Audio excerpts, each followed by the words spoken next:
that haven't been heard. And Biv spends a lot of time combing the interwebs, looking far and wide, trying to find the best bands you've never heard of. And a lot of times we even challenge you that if you are one of those bands, or if you know of one of those bands, that maybe you should send us your stuff, and you too may be Biv's best band you've never heard of. And that just so happens to be the case this week.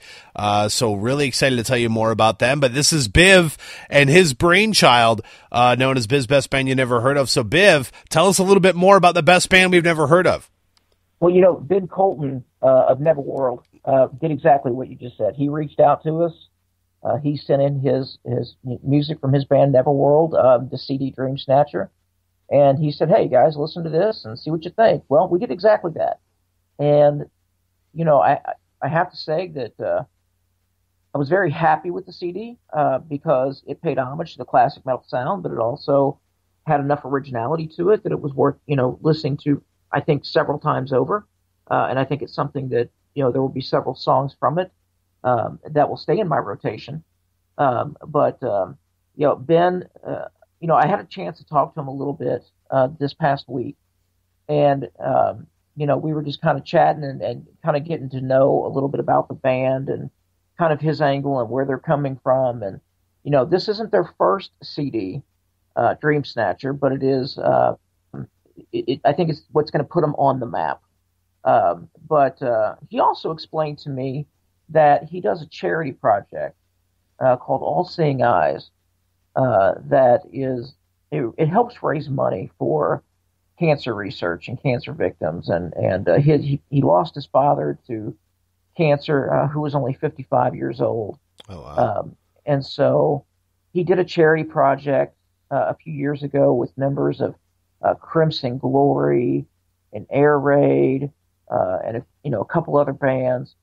And actually, All Seeing Eyes, his charity project, is getting ready to put out another CD, or going to the studio here shortly to lay down some tracks for it. And Jason, when I found out, we were just kind of talking and comparing notes.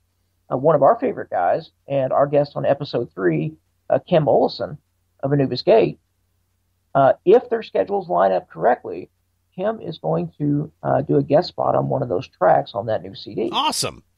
So, isn't it a small world? Yeah. It really is. A small metal community. It is. And, it's funny how the metal community can come together. We've talked about it before. You don't have to know anything about one another. All you need to know is you love metal, I love metal, we're brothers. And that's just how it works sometimes. That's really cool. So what I want to play for you now is a song that I will admit Ben helped me pick out, because it's one of those, I wanted his input, his feedback. He thought this would be a great song to help introduce the band to those that have not heard his band before. It's called Under the Asylum. Jason, let's go into it now. Let's do it, man. This is Neverworld off of Dream Snatcher, Under the Asylum. Check it out.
All right. Well, again, that was Under the Asylum, a great track from Neverworld. I would encourage you to check them out. They are on Facebook. And definitely, if nothing else, get into contact with Ben about the All Seeing Eyes CD. See if there's any of those still available. I didn't ask him, but I'm sure there probably is, especially if cancer has touched you or someone in your life. I think it would mean a lot to you as well. So, but definitely give these guys a listen. And they are our first band that's ever reached out to us that really listened to what Jason had to say at the end of the broadcast and reached out to us, and here they are. They're Biz's best band. And now we're saying it in the middle of the podcast, which is if you think you're the next Neverworld, if you think you're Ben Colton, who sounds like a really cool guy and wants to get their band out there, and you think you got the chops, you think it's a band that Biv and I are going to listen to and go, dude, these guys need to be heard, then make sure you send us your stuff simply by sending us an email at accordingtometal@gmail.com. That's accordingtometal@gmail.com. Send us your tracks, your songs, whatever you want. We'll listen to them, check them out, and you, yes, your band, or your friend's band, or your brother's band, or whose ever band may be the next Biv's best band we've never heard of. Hello, folks. This is Darren Chris from the group Sun Crown, and you're listening to According to Metal. Joining us here on According to Metal is a good friend of the program, somebody we've had on the show before, and we talked on the first episode of According to Metal that we really felt that Dream Theater's newest album, The Astonishing, which was on the first episode of the show, that while the album you could have mixed reviews and mixed feelings about, we always felt that in a live setting, it's probably an unbelievable thing to see. And joining us on the show is someone who not only was able to see the show, but like I said, a good friend of the program from LadyObscure.com, the editor, the author, the very talented, the lovely, the elegant, the wonderful Lacy Mucklow. Lacy, welcome to According to Metal. Thanks for coming back.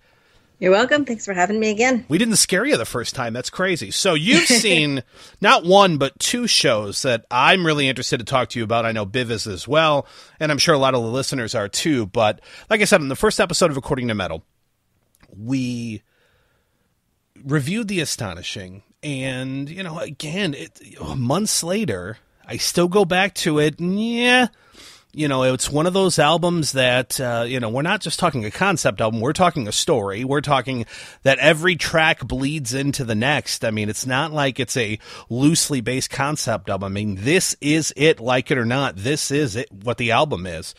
But Dream Theater, consummate pros, we figured, in a live setting, it's got to be something that's pretty incredible. What are your thoughts, Lacy? What did you think of it when you got a chance to see it? Kind of take us through it. Okay, well, I got to see them in Baltimore. That was the closest date to me. And they've been doing all of their shows in these really nice old theaters that are very ornate. So it's kind of a nice venue for the kind of show that they put on. And in these shows, they had digital screens behind them that throughout the show, what they would do is they had visuals that were going on throughout the whole concert. That some of it was CGI, some of it was like green screen type acting. Oh, wow. That it was all put together where you could see the whole storyline kind of being acted out behind them while they were playing. And actually, a lot of the attention for me kind of went to the screens rather than watching them play the whole time, because even though I knew the storyline, it's not like I really needed it to know what was going on. They were just so... you can help but watch it. It took up, they were so well lit. It took your attention, and it really it was almost like they were a pit orchestra, in a musical. And, what you were seeing on the screens were kind of like the stage show. So there wasn't a whole lot of showmanship per se from the Dream Theater guys, because I guess they wanted your attention to be more with the screens, and they just kind of played out the whole musical. And I think, like you guys said, and like I think most of us thought, it was really set for a live performance, maybe more so than an album, because they really do blend into each other. It's really meant to be seen, I think, as a live show and as a whole concept story. Lacy, that brings up a really interesting question. Now, for most people, this was not their first Dream Theater show. For most, I know there's probably a few, but I met the guy next to me. It was his first one ever. Wow. Which I find incredible. But of those that this is not their first show, that they have been long-time Dream Theater fans, how did you think this played to your traditional progressive metal Dream Theater fan? I don't know. I was kind of glad in some ways for the change, because I think I figured this was maybe my 6th Dream Theater show total. So, they've always had some kind of like screen stuff going on, but they're very small, and just kind of like, extra things to have in the show, but you still would watch the band mostly. It was kind of, for me, a nice change of pace. And you really got to hear them, maybe more than see them. I don't know. It was fine for me as a regular Dream Theater attender, to have something a little bit different. And that it wasn't kind of like a rehash of their same style or show or whatever you want to call it.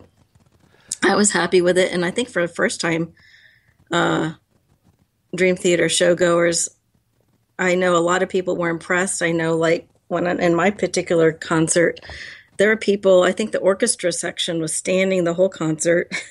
And I was in the balcony. For me, it's a better view because I'm short. But the people up there were respectful, but there were